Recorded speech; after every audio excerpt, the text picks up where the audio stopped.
I recently had to deal with something no husband should ever have to, and HOA hired a convicted felon to stalk my family because I wouldn't bow down to their president. They broke into my garage, filmed my wife, and stole my Camaro. Funny thing is, the guy they hired was someone I helped put behind bars years ago. Let me start from the very beginning. Before we dive in, let me know where you're listening from today. I didn't just build a car, I built a defiant scream on wheels. A 1970 Camaro engineered to piss off the quietest people on this street. 6 years, 3 engines, 1 divorce scare, 2 scarred knuckles that still don't bend right when it rains. I found her in a Kansas barn, half eaten by rust and rat droppings. No engine, no wheels, just a skeleton and a story waiting to be written in torque specs and busted bolts. My nights belonged to her. While other people meditated, I chased parts across state lines. My therapy? Welding frame mounts at 2 a.m. with motor oil on my hands and Zeppelin in my ears. But the night we installed the new exhaust system, that was a different kind of magic. It was storming, real Midwestern thunder. Grandma stood by the open garage door, sipping tea like the rain owed her rent. Rachel sat cross-legged on the shop floor with the headlight harness coiled around her. And me? I was under the hood, coaxing life into 4,000 pounds of reassembled attitude. When that engine finally turned over, the entire garage vibrated, and so did something in me. That Camaro, painkiller, wasn't just a car. It was every late night I held myself together with caffeine and socket wrenches. It was every "you'll never finish it" turned into horsepower. It was freedom on 4 wheels. So yeah, when I backed her out of the garage that bright Saturday morning, I was feeling good. The engine bellowed as I nudged the pedal, the kind of sound that grabs birds mid-flight and reroutes them. Not obnoxious, just honest, pure combustion wrapped in chrome. That's when I saw him. Greg. Socks, sandals, mouth like a dried apricot, standing on his porch with a mug labeled "World's Okayest Neighbor." He didn't wave, didn't smile, just pointed at his ears and shouted across the street, too loud. I gave him a thumbs up. He gave me a dirty look, like I just keyed his Prius with my soul. Back inside, I left the hood open to let the engine breathe. Rachel walked out in a bathrobe, raising her mug like a toast. "You going to register that noise with the FAA?" "I might," I said, "if it starts flying." She walked around Painkiller, eyeing the fresh chrome. "You name her yet?" "Painkiller," I said. "She's the only thing that kept me sane last winter." Rachel nodded slowly. "Then keep her close. This neighborhood's allergic to joy." We laughed. We should have cried. The first letter showed up Monday. Plain envelope, HOA logo like a threat dressed as paperwork. Notice of violation, excessive mechanical noise. Rachel read it aloud like she was voiceover on a cop show. Per HOA Regulation 3.6b, subsection A, automotive modifications resulting in disruptive audio are not permitted during non-garage hours. She looked up. "Is that even real?" "Nope," I said. "Greg probably made it up while crying into his pudding cup." I walked straight across the street, knocked once. Greg opened the door like I was Jehovah's Witness with a subpoena. "We have rules here," he said before I even spoke. "I've read them," I said. "There's nothing about decibel levels." "It's disruptive," he snapped. "We like to keep things uniform here." I blinked. "Excuse me. We have standards. That's why we screened buyers so carefully." My jaw tensed, my hands twitched. The door behind me opened. Grandma, flannel robe, leopard slippers, hair like she just punched a tornado. You giving my grandson a problem, Greg? I'm simply enforcing what's best for the community, he said, inching back. You're enforcing your ego, she said, leaning on her cane like it was a sword. He muttered something about bringing it up with the board and slammed the door. 2 days later, another letter. This one typed with malice. Compliance escalation warning, failure to address ongoing violations may result in hearing, financial penalties, and corrective action. Rachel read it 3 times.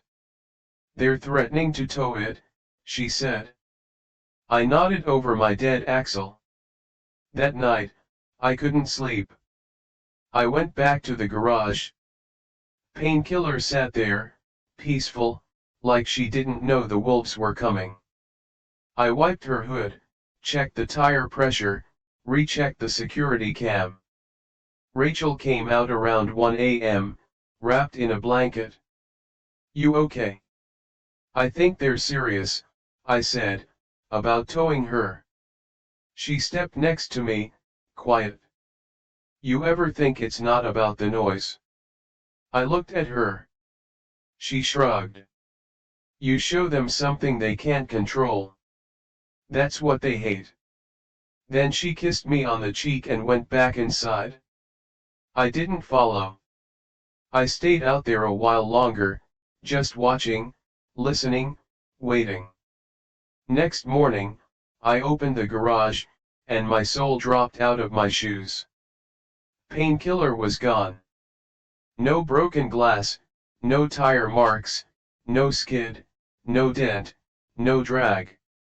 Just a shop rag, folded and placed exactly where I always left it. Neat too, knowing and taped to the workbench, some engines shouldn't run. The security cam was blinking red. Footage gone. Not overwritten, wiped. And the smell? Rubber, oil, cologne not mine. Someone stood here, watched me, took their time, planned it. This wasn't theft, this was a message, and someone with access made it happen. I stood in that garage, fists clenched, breathing shallow. This wasn't about a car, it was about control, fear, power. They took the one thing I built from nothing and made it vanish. And they left a note like I should be scared. But they forgot something, I don't back down. Not when I've got torque in my blood and revenge in my heart. And if the HOA wants a war, they just rip the starter cord. I didn't sleep that night, not even a minute. I sat on a metal stool in my garage, staring at the empty space where Painkiller used to live. Same rag on the workbench, same wrench set on the pegboard, same faint grease stain from when the transmission exploded and I almost gave up. But it wasn't the same. The air felt thinner. The silence. It wasn't peaceful anymore, it felt observed. I grabbed a socket wrench, held it in my lap like it might explain what the hell happened. It didn't. Just sat there, cold and useless, like everything else in that room. Rachel brought me coffee just after 6 a.m. I hadn't moved. She watched me for a beat and set the mug beside me. You okay? I don't think I am, I said. She didn't press. The smell of fresh coffee drifted around the garage, but I couldn't smell it, couldn't taste it. All I could see was absence, the negative space where 6 years of late nights used to live. Call the police, she said, quieter this time. And say what? I gestured vaguely at the space. That the HOA has a teleportation device? That a convicted felon walked into my garage with ghost gloves and vanished with 3,500 pounds of American steel? She tried to smile, failed. You don't have to be funny right now. I'm not trying to be, I said. I'm trying not to lose it. By noon, I was combing every square inch of the security footage again and again. The system cut out at 2:13 a.m. Sharp, clean cut. Not a glitch, a kill. Right as the rain started. The motion sensors didn't trigger. No alerts. Just silence, and then nothing. Until, a glint across the street. Greg's upstairs window. Something metallic? Or maybe it was a trick of the light? Or maybe it was a lens. I grabbed my hoodie and crossed the street like I was on a mission. Greg opened the door like he expected me. No hello, just a smirk and a raised eyebrow. Back so soon? You spying on me? Excuse me. You heard me. Where were you at 2:13 last night? He fake laughed, then leaned on the door frame. Wow, CSI cul-de-sac. Should I be worried? Should I lawyer up? You should stop playing dumb. Can't stop what I never started, he said, smug as hell. But you do raise a good point. Maybe we should look into installing better neighborhood security. I mean, cars disappearing from garages. That's dangerous. That's when I saw it. His phone, still lit on the screen. My driveway, frozen mid-frame. My own security feed. I looked up. He realized. Greg's smirk faltered for 1/4 of a second, just a flicker, but it was there. His fingers hovered over the screen like they were deciding whether to lock it or crush the phone under his Crocs, then slammed the door in my face. That night, we turned the house into Fort Kickass 2.0. New camera angles, motion floodlights, double encryption, a backup battery pack in case the power mysteriously cut out again. Grandma watched the installs from her rocking chair like she was prepping for a siege. You want me to booby-trap the mailbox? She asked, tempting. I said, but maybe we start with infrared. She tapped her cane on the porch rail. Next time they come near this house, they're leaving with fewer fingers. I didn't argue because I wasn't sure she was joking. 3 days later, a new envelope showed up. No postage, no return address. Just one typed sentence on the front, "You're not listening." Inside. A flash drive. Rachel stepped back like it was a grenade. I froze. Grandma picked it up like she was holding a casserole dish. If it's malware, she said, I'll throw hands with Bill Gates. We plugged it into her old laptop in the kitchen. The file inside was labeled O3 cam feed. No sound, black and white, grainy. But I knew the scene, me kneeling in the garage. The morning painkiller vanished, touching the floor, looking at the door, rage trembling in my shoulders.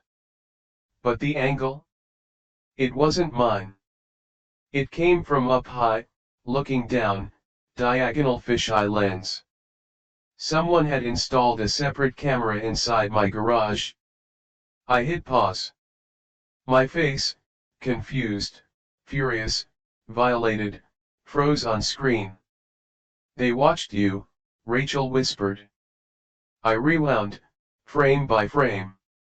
At the end of the clip, one flicker, barely a blip. Paused. Zoomed. Reflected in the Camaro's quarter panel, a face.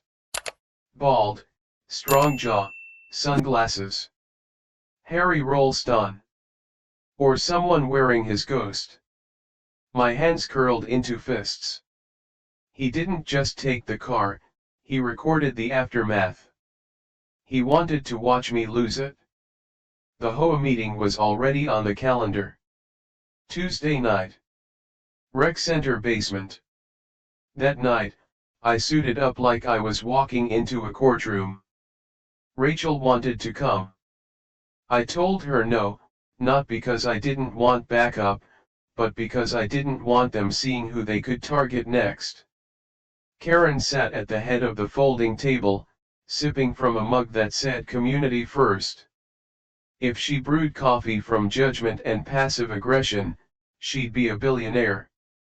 Greg stood nearby, now officially labeled vice chair. I waited until public comments opened, then I stood. Karen gave me a frozen smile. Something to share, Mr. Caldwell. For you, a free like is easy. But for me, it is the greatest support and encouragement. For this video, can you give me 1 like and 1 subscription? Thank you very much. Yeah, I said. I want to know who accessed my garage the night my vehicle disappeared. Murmurs rippled through the room. A woman in the second row whispered, "Is he serious?" Karen never blinked. The HOA doesn't involve itself in personal property issues. Then why does your vice chair have footage from my camera feed? Greg swallowed, his eyes darted to Karen, then to the floor. I wasn't done. Do the names Harry Rolston or Ralston Home Services LLC mean anything to you? That got them. Karen's smile broke like cheap porcelain. Greg shifted from foot to foot like he wanted to disappear into his clipboard. You hired a parolee to enforce bylaws, I said. And you let him off the leash. Silence. A door creaked somewhere in the back. I turned. A man stood near the exit. Broad-shouldered, clean-cut, gray blazer, sunglasses indoors. No clipboard, no HOA pin, just stillness. He didn't sit, didn't move, just watched. After the meeting, I walked to my car, tried not to run, but I wasn't alone. The man followed, slow, steady. Didn't say a word, didn't reach for a weapon, just reached into his coat and flicked something into my passenger window. A Polaroid. Rachel standing on our porch, coffee in hand, my hoodie, early morning sun from 2 days ago. On the back, smile in all caps, jagged marker, slight smear on the E. I didn't take it inside, didn't show her. Just stood there in the driveway, holding the photo like it might catch fire. Because this wasn't surveillance anymore, it was a campaign. Harry Rolston may have stolen painkiller, but the man with the sunglasses? He wasn't backup, he was the one holding the leash. And I was starting to remember where I'd seen that face before. Not in a courtroom, not in a prison. Somewhere quieter, darker, more dangerous. And if I was right, this wasn't about a car anymore. This was a war, and I was already losing ground. Some people haunt you quietly. Harry Rolston? He kicked the door off the hinges and dragged my past out into the street. I hadn't heard his name since I wrote his final parole assessment 5 years ago. At the time, I called him a salvageable case. Now, he was circling my life like a shark that smelled gasoline. The last time I saw him before all this, he was sitting in an orange jumpsuit, shackled, head tilted like he was watching me through aquarium glass. He's intelligent, I told the board. If he learns how to redirect that control, he could reintegrate. They approved parole. I got him out. And now he'd taken my car, sent me a video from inside my own garage, dropped a surveillance photo of my wife in my passenger seat. This wasn't random. It wasn't revenge. Harry was back on the job. I started digging, pulled up his old parole file, cross-referenced his known addresses, last employers, old case notes.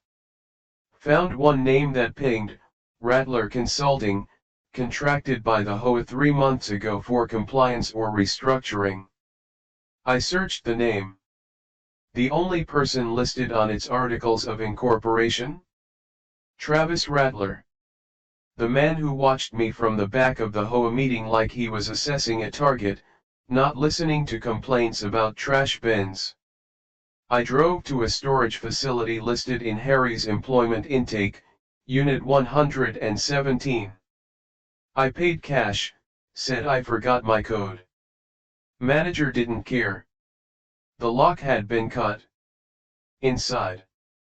Boxes, files, a folding chair, and a corkboard wall covered in names and maps.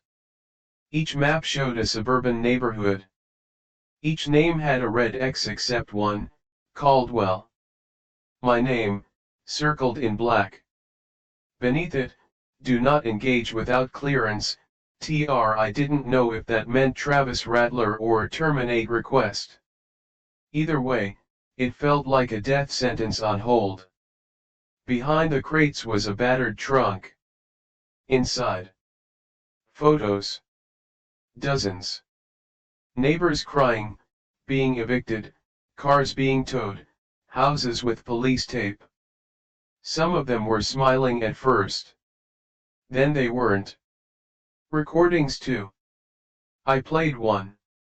Karen's voice, he won't sell. Another voice, male, chillingly calm, start with citations, then noise complaints, then privacy violations. We'll push him out like the rest. My blood ran cold. This wasn't about a car. This wasn't even about me. This was a machine, a system designed to break people down until they cracked, sold, or vanished. Back home, I dumped the photos and recordings on the kitchen table. Rachel stared at the evidence like it was covered in blood. Grandma leaned forward and said, "Well, looks like you stepped in a snake pit." "This isn't about the HOA anymore," I said. "It's something bigger." "Karen?" Rachel asked. "She's a front," I said. "Window dressing." Grandma opened one of the manila folders and tapped a photo of Harry. "He's the muscle," she said. "He's not the brain." I flashed back 5 years prior. Group therapy. Concrete chairs, flickering lights. Harry sat front row, arms crossed, nodding at all the right times. "I used to think pain was punishment," he told the room. "Now I think it's instruction." The others nodded. I did too.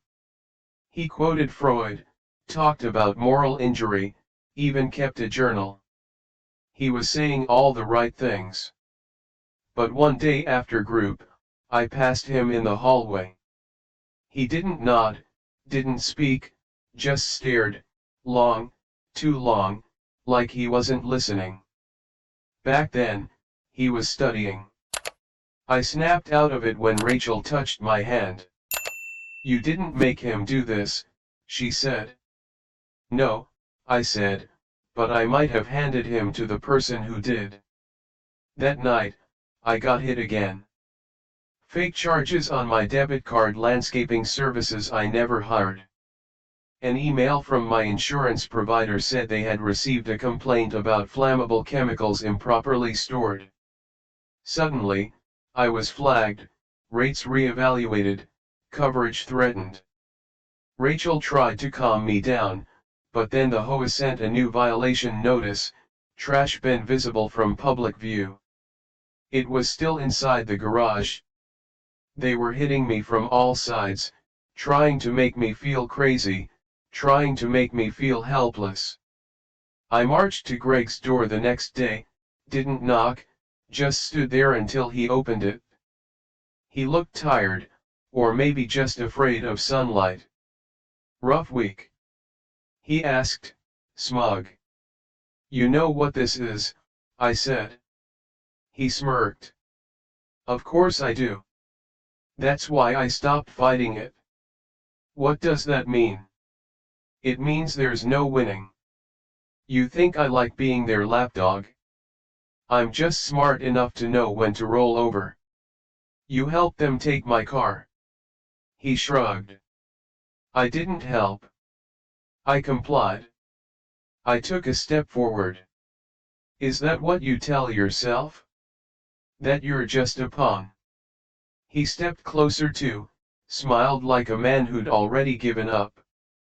They'll take your car, your credit, your name. They'll crush you so quietly, you'll wonder if you did it to yourself. Then he put a hand on my shoulder like he was comforting me. I flinched away like it burned. That night, Grandma handed me a folder of newspaper clippings, neighborhoods gutted, communities restructured, HOAs quietly flipping property into corporate portfolios. One name kept showing up, Rattler Community Consulting. They call it pressure remodeling, she said. Make it unlivable, then offer to buy. Real estate laundering. I looked at her. Where'd you get this? She leaned back. Bridge Club has ex-spooks. You're not the only one who knows how to pull a file. That same night, a second flash drive arrived. No return address, just the drive left on my porch wrapped in black electrical tape. It contained one audio file. Harry's voice. I didn't want to come here. I told him that. But he said if I didn't, he'd revoke the deal. Said I still belonged to him. Said the man who got me out owed the man who let me in. A pause. I'm sorry, man. You were good to me, but I don't get to choose anymore. I closed the file, sat there in the dark, fists clenched so hard my nails bit skin. I grabbed the nearest thing, a ratchet, and whipped it across the garage. It clanged off the wall, left a dent, didn't make me feel any better. I stared at the impact mark in the drywall, felt my heart pounding like I'd been hit. Not the wall. Harry wasn't the monster anymore. He was the leash, and the man holding it. Travis Rattler. And I wasn't going to wait for him to tighten it. You ever walk into a room and realize you're the only one who didn't get the memo? That was me, on my own street, in my own life. But it wasn't a memo I'd missed, it was an initiation, and I'd never been invited. The next HOA meeting wasn't public, wasn't on the bulletin board, didn't show up in emails or mailers. But I found it anyway. Rachel's co-worker, Miriam, quiet, soft-spoken, the type who drinks decaf at 10 o'clock a.m., pulled me aside in the hospital parking lot. They're meeting at the Lennox house, she whispered. No invite, no minutes, just a rotating list of loyalists. Like a club. Like a congregation. So of course, I went. No phone, no flashlight, just a hoodie and a plan that barely qualified as one. The Lennox house sat at the edge of the subdivision, still technically listed as for sale. No cars ever in the driveway, except tonight. Packed SUVs, luxury sedans, a black Lincoln Town Car with tinted windows and ego dripping off the chrome. I parked a block away and cut through the woods. Back entrance was open. Not unlocked, open like they didn't think anyone would dare come in. I slipped inside. The lights were dim, not off, just low enough to make you squint. Every overhead bulb had been unscrewed slightly, casting long shadows and uneven halos. Someone had laid painter's plastic across the floor. And in the center of the living room, they stood in a circle. 12 people, clipboards in hand, perfect spacing, not speaking. Karen was in the middle, binder in hand, reading aloud in a voice that was almost serene. We prioritize order, the others repeated. We prioritize order. We suppress discord. We suppress discord. We eliminate threats to cohesion. We eliminate threats to cohesion. Each line echoed like a prayer. And when Karen paused, they all touched their fingers to their temples like they were blessing themselves with corporate scripture. Then I saw her. Mrs. Tompkins, 84, makes peach cobbler, still calls Amazon the internet catalog, chanting like she was born into it. My stomach twisted. This wasn't a meeting, it was a ritual. Then the air shifted, and he entered. Travis Rattler. No sunglasses, just cold eyes and pressed wool. He moved slow, surveying them like livestock. Nobody turned, nobody spoke, but Karen saw him, closed her binder. He nodded, and just like that, they sat, perfect sync, like puppets on the same string. I backed out through the side hallway, careful not to breathe too loud, made it 2 houses down before I exhaled. My chest felt hollow, my hands buzzed like static. This wasn't about fines, this wasn't about fences or trash bins. It was about control, about obedience. They weren't enforcing order, they were worshipping it. And Travis Rattler? He wasn't HOA enforcement, he was the high priest of something worse. The next morning, I woke to shouting. Rachel was on the porch in a hoodie and fire in her eyes. Karen stood calmly at the bottom of our steps, clipboard in one hand, envelope in the other, dressed in black like someone going to a funeral they scheduled. "We're offering you peace," she said. "You were filming us." Rachel hissed. Karen didn't blink. "We're documenting a pattern of instability." I stepped out. "You're trespassing."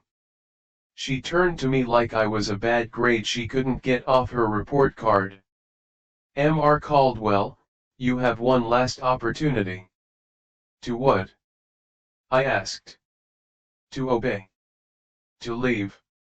She handed me the envelope. "Cash offer, double market value, no contingencies." Just a number and a line that said, "Sign, vacate within 5 business days." Rachel gasped. I laughed, then I tore it in half, right in front of her. Karen didn't blink. She just said, "That was your grace period." And as she turned to leave, a drone rose silently from her car's roof, its camera tilted toward me, recording, watching, judging. That night, our power went out. But just ours. No storm, no citywide blackout, just our house. Rachel lit candles. Grandma pulled out an oil lamp. "We prepping for the apocalypse now?" Rachel muttered. "I think we missed the prep phase," I said. "This is the apocalypse." I crawled under the house and found a breaker box. Half the wires clipped clean. Neat, precision work, like whoever did it had done this before. Next day, our mail vanished. No bills, no flyers, no Amazon box. We were tracking, post office said there was no hold request. Later that afternoon, I ordered takeout. It never came. I opened the app, it said the restaurant had cancelled. So did the next one, and the next. We weren't just being watched, we were being erased. I found Greg on his porch that night, swirling a drink like it was the only friend he had left. "You know I went to the Lennox house." He didn't flinch. "You shouldn't have. You were there." He shook his head. "I don't get invited anymore." "Not since I hesitated." "Hesitated on what?" He looked around, quiet, then leaned forward. "There was a vote about the Myers family." I froze. They lived across the street. What happened to them? They refused to sign the integration deed. Their kid kept leaving his bike out. And they were gone in 48 hours. I blinked. No moving van? No goodbye. He said next morning their grass was already cut. Then he looked at me. You know what's worse than being a target? I shook my head. Being forgotten. That night, an envelope slid under our door. Inside, a burner phone, already unlocked. It auto-played a video testimonial. One middle-aged woman, tears in her minivan. They said our dog barked too much. He was blind, 13. One night he disappeared. Next day, we got a fine for nuisance odors. We left a week later. Testimonial 2, elderly man inside a storage unit. I tried to organize resistance. Next day, 3 neighbors I'd never met filed restraining orders. My bank closed my account. My daughter told me to leave it alone. Testimonial 3, teenage girl, nervous, wrapping and unwrapping her sleeves. They called CPS, said my mom was unstable. She's not, she just worked nights. But we were gone in 6 weeks. Testimonial 4, young man, hospital gown, facial bruises. I said no. I told them I wasn't selling. Then I fell off my porch. Next day, I got a letter from the HOA offering a hardship relocation package. The screen glitched, his voice cut out mid-sentence. Then nothing. Black screen. Then one sentence, don't become the next story. I held the phone until the screen dimmed. The room was silent. And I looked at my wife, my grandmother, my home. Then I made a choice. If they wanted a cult, they were about to meet a heretic. And I was done playing defense. You ever feel the storm before it breaks? Like the pressure in the air changes, the house creaks for no reason, your stomach drops even though you haven't moved. At 2 a.m., I was sitting in the dark, wide awake. No phone, no clock, no distractions, just instinct. By 2:03 a.m., it hit. The backyard camera feed lit up first, then the front motion sensor pinged. 2 black SUVs, no plates, low idle, parked 3 houses down like they owned the street. 4 men stepped. Ed out dark clothes, tactical casual, earpieces, gloves. Not HOA board members, not cops. Private, paid, precise. I didn't wake the house. I moved. Rachel stirred when she saw me grab the crowbar. Is it happening? She whispered. Yeah. She sat up, swung her legs over the bed without hesitation. Down the hall, I heard slippers hit the floorboards. Grandma was already awake. We didn't speak, we just moved like we'd practiced, even though we never had. Rachel grabbed the go bag from the front closet. Grandma walked to the fridge, opened a false bottom in the drawer, and pulled out a crowbar wrapped in velvet. She tapped it against her palm. This one's seen worse, she muttered. I watched the feed. The men fanned out. 2 to the front, 1 circling left, 1 hanging back at the SUVs. Coordinated. Then I caught a new movement on the west side camera.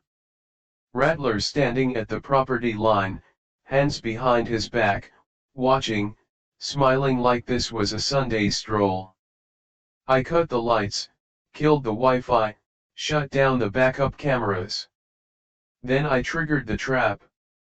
A month ago, I rigged an old marine flare to a repurposed engine stand pressure plate, wired it to the garage door's secondary motion sensor, and calibrated the fuse to trip only when the door was breached. They'd expect a security system, not me. I handed Grandma a backup walkie. Rachel took the burner phone with our emergency comms plan. Rachel whispered, "Do we run?" "Not yet." I stayed by the window. Footsteps hit the gravel, then a voice, smooth, calculated, directly under the living room vent. "Caldwell, you've made this harder than it needed to be." Silence. "We're not here to hurt you. We're here to ensure cooperation."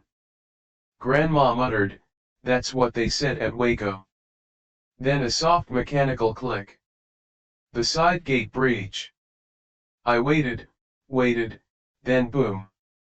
Flash, sound, metal screamed. The man at the door dropped like a sack of bricks. One of the others yelled, and I ran to the crawl space. Rachel was already inside, moving fast. Grandma crawled after her, crowbar still in hand. No complaints, no fear. I locked the panel behind us. We moved like ants through dirt and ductwork. Halfway through, Rachel whispered, "They're in." I nodded. They wouldn't find the cellar, 10 feet 5. We hit the old storm hatch, one I'd reinforced and disguised as a garden bed. I kicked it open. We emerged in the shadow of the detached garage. And there he was. Rattler, standing in the yard, arms behind his back, watching our house like he was waiting for a window to break or a family to beg. He didn't blink, didn't move. He just smiled like the scene was playing out exactly the way he wrote it.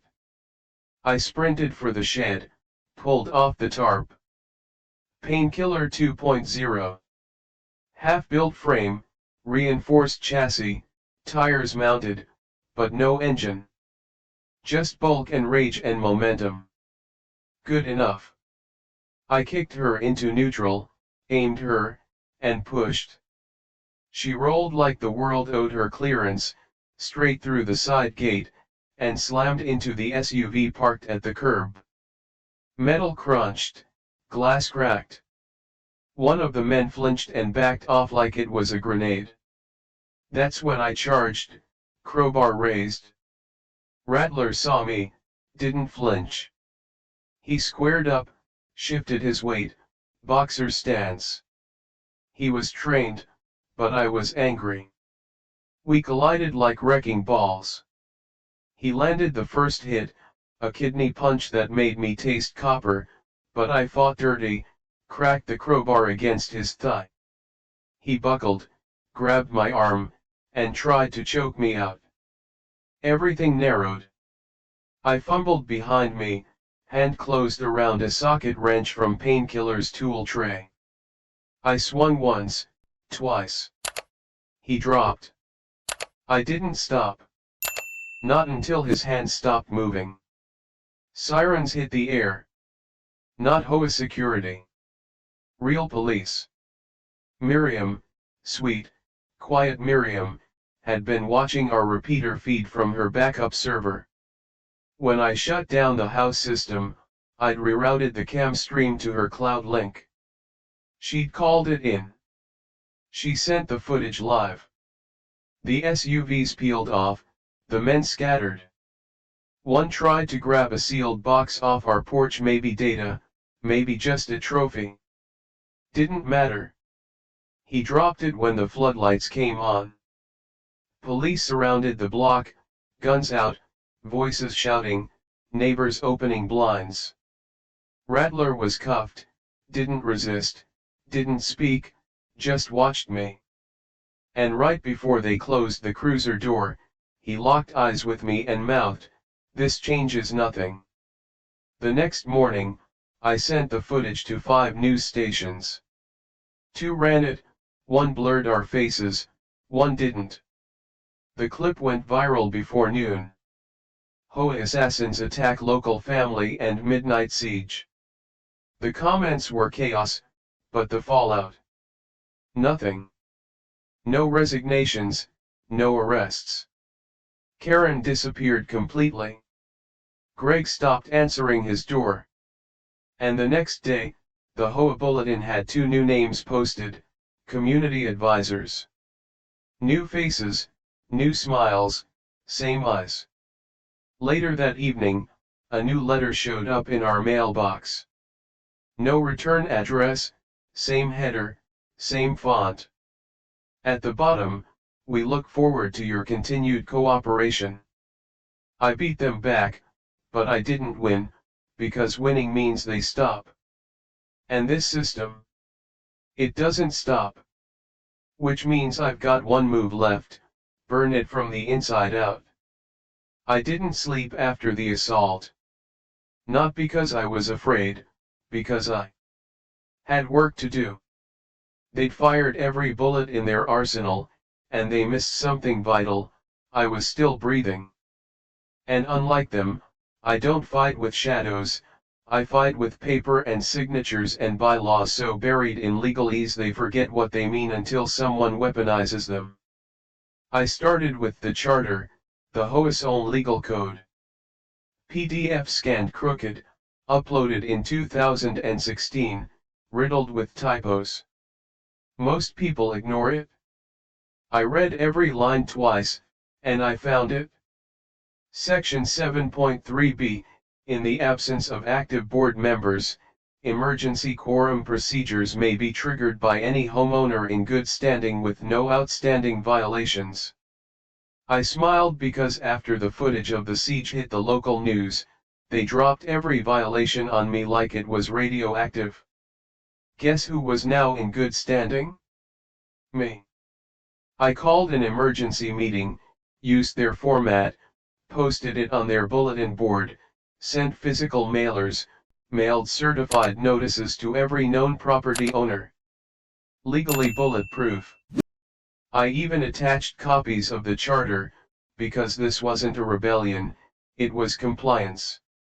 Rachel looked at me across the kitchen island the night before the vote. "You think this is going to work?" she asked. "I don't know," I said, "but if I don't do it now, they'll come back stronger, and next time we won't get a warning." She nodded once, then pulled out a flash drive. "This has everything. Footage, audio, the letters." Miriam compiled it. I stared at her. "You're terrifying." She smiled. "I learned from the best." The next night, they came. Not the board, the neighborhood. Miriam, Mrs. Tompkins, the Guillen family, the guy with the weird mailbox shaped like a trout. Even Greg stood at the back, hands in his pockets, looking like someone waiting for a storm to pass. I brought a projector. Rachel brought the flash drive. Grandma brought popcorn. We set up in the community center, metal folding chairs, a dusty podium, and a borrowed speaker that crackled when we plugged it in. The room buzzed, whispers, shuffling feet. I stepped up. "Thanks for coming," I said. "Tonight isn't about revenge. It's about clarity." And then I pressed play. Video number 1, The Siege. SUVs, men in black, the explosion, the fight, Rattler's face on camera. Gasps. Someone dropped a cup. Video number 2, The Ritual. Karen in the center, the chanting, the finger to temple salute. Even Mrs. Tompkins, watching herself on screen, started crying quietly. Video number 3, The Testimonies. Families forced out, children taken, pets vanished. The crowd went dead silent. Then I brought out the receipts.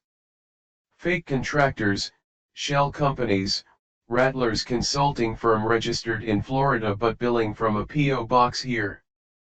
I displayed the charter, highlighted section 9.2, Any board found to be in violation of community trust may be dissolved by homeowner vote with supporting documentation.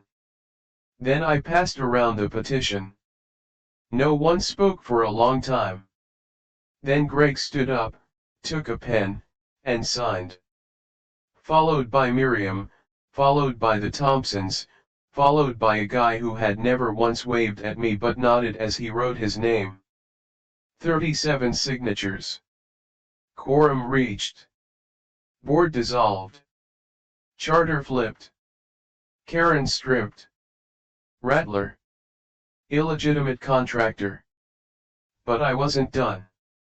Using my DA credentials, I filed a civil injunction.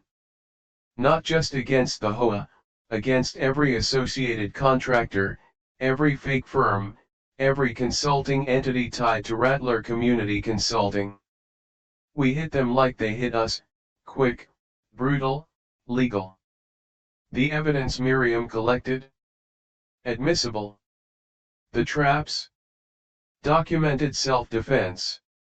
The harassment? Cross-referenced with HOA correspondence and matched to timestamps. They weren't just immoral, they were illegal. And then I leaked it all. Every last file. I gave it to HOA watchdog groups, legal blogs, Reddit, YouTubers, TikTok HOA horror channels, local journalists hungry for a scandal. By the end of the week, the story was everywhere. Suburban siege caught on camera, HOA mafia exposed, paramilitary tactics linked to HOA corruption ring, local dad uses HOA bylaws to destroy cult from within. Rattler. Gone. No contract, no clients, no consulting gigs. His name became toxic in HOA networks. By the end of the month, 4 of his satellite communities across the state were dismantled under federal review. Back home, everything changed. New bylaws, public budgets, term limits. The community voted on everything. We built a real board. Miriam became treasurer. Rachel redesigned the HOA site from scratch with transparency dashboards and complaint response timers. Greg. He kept mowing lawns voluntarily every week. He doesn't talk much, but he waves now. And sometimes, that's enough. Karen never came back. But 2 weeks after the vote, I found an envelope on my porch. Inside, a photo of my garage. Clean, empty, quiet. On the back. Respect. No signature, just one single word. That night, I pulled the tarp off Painkiller 2.0. She still needed work, but not much. And this time, she wouldn't just be a car, she'd be a monument to the fire, to the fight, to the fact that when push came to shove, we didn't bend. We engineered the reckoning. They came for us with silence and shadows. They tried to isolate, intimidate. But you don't erase people like us, you sharpen us, and if they ever try again, if some new face shows up with a clipboard and a smile, I'll be waiting, and this time we're not just ready, we're organized.